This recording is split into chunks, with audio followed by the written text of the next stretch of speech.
Psalm 119, 160. The very essence of your word is truth. All your just regulations will stand forever. This is a psalm from the Bible, and this is a song about keeping your word, and this psalm also tells you that you will be held to your word. Keeping your word is a big thing, and it can cause a lot of problems if you don't keep your word often enough. One problem is that people are going to not respect you as much. If you make all these I wills and I promises, and you never really hold up to them, people are going to roll their eyes and think, oh yeah, that'll happen when pigs fly.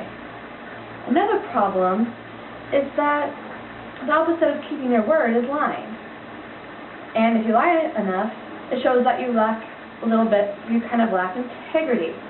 The definition of integrity is the quality of being honest and having strong moral principles.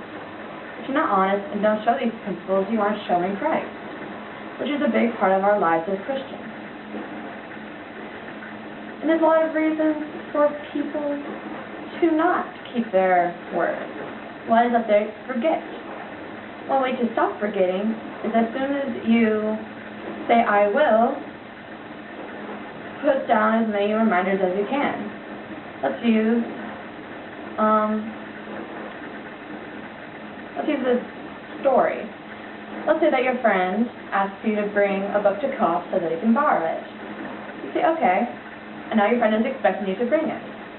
Write down notes or put a note in a prominent place where you'll be able to remember it. Or as soon as you get home, put your book in the backpack that you bring to co-op so that you'll remember.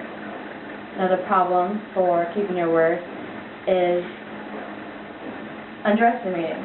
Either underestimating the cost, by this the cost of money or of time, or underestimating the people. People will remember, and you should not underestimate that. And before you say that you'll do something, or keeping a promise of any sort like that, think of if you can spare the time or the money.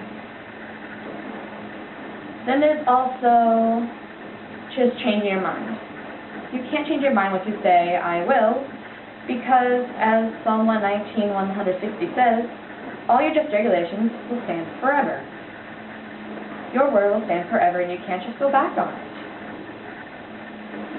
And then, I know you can't keep everything, and you can't control everything.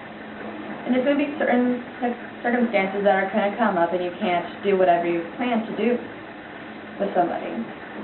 Try to call them as soon as you figure out that you can't do whatever you're going to do with them, and explain why, and then try to reschedule or try to make up for it. This might help with consequences, even though it won't always work with everybody. Now this is going to be a problem that you're going to see all through life. There's always going to be a car mechanic that says, your car will be done in 2 to 3 hours. And it turns out that takes 2 to 3 days. There's always going to be salespeople who are going to say, this is going to really help you, and it turns out that it stinks.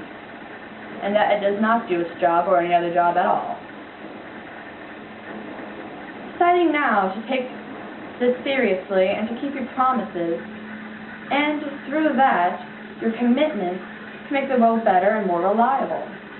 It will give the world, one step at a time, a brighter future.